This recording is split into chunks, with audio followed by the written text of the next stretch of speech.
Hello बच्चों, let us see the question. Assertion: the specific heat capacity is the cause of formation of land and sea breezes.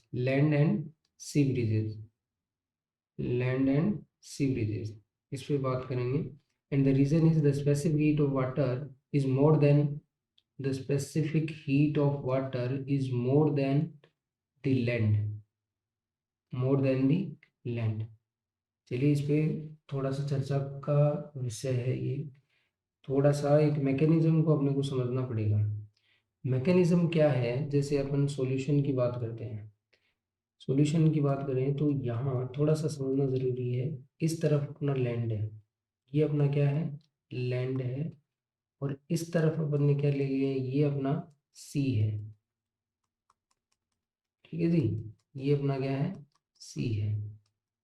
एक चीज़ आप यहाँ से बहुत clearly समझ जाओगे कि ये वाला जो अपन ने लिखा है ये सी है और इधर क्या है? ये लैंड है. ठीक है जी. अब नो डाउट इस लैंड का जो स्पेसिफिक हीट होता है, स्पेसिफिक हीट लैंड का, specific heat of land is less than specific heat of water. Specific heat of water या सी बोल सकते हो आप. वाटर या सी बोल सकते हो. सी भी जो वाटर से बना रहता है. ये इन दोनों के बीच में क्या होता है? ये 5 टाइम लेस होता है. 5 time less 5 time less than the specific heat of water. चलिए, अब अपने को थोड़ा सा मैकेनिज्म में इस तरीके से देखना है.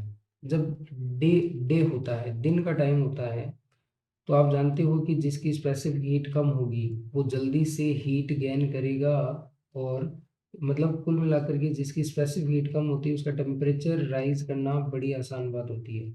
Temperature rise easily temperature rise easily. But जिसकी स्पेसिफिक हीट ज़्यादा होती है उसका टेम्परेचर राइज होने में थोड़ा टाइम लगेगा. तो यहाँ क्या होगा? जब डे का टाइम होगा, यहाँ जो एयर रहेगी, वो क्या हो जाएगी? हॉट हो जाएगी. और लाइट होकर के हॉट हो जाएगी. और हॉट होने से क्या होगा? डेंसिटी में डिक्रीज आएगा. डेंसिटी में डिक्रीज आने की वजह से वो एयर क्या हो जाएगी? लाइट हो जाएगी. बट यहाँ स्पेसिफिक हीट ज़्यादा है, तो यहाँ जो एयर है वो अभी क्या है? कूलर एयर है यहाँ पे. और ये वाली जो हॉट एयर है वो क्या करती है? ऐसे ऊपर की तरफ फ्लो करने लग जाती है.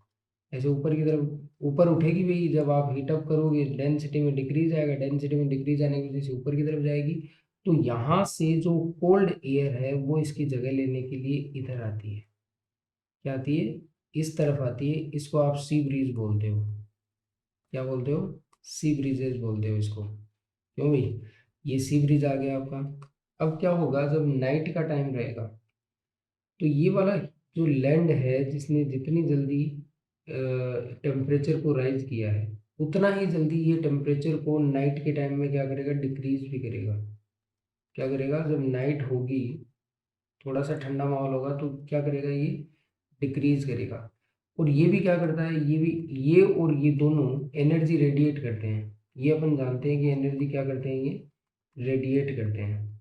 एनर्जी रेडिएट करेंगे. बट यहाँ जो है वो हॉट हॉट रहता है. यहाँ क्या रहता है? हॉट रहता है एट नाइट के टाइम पे, क्योंकि ये मोर एनर्जी को रेडिएट करेगा देन दी लैंड. तो यहाँ का एयर क्या हो जाएगा? अब हॉट एयर हो जाएगा. और हॉट होने के बाद एयर यहाँ से क्या होगा?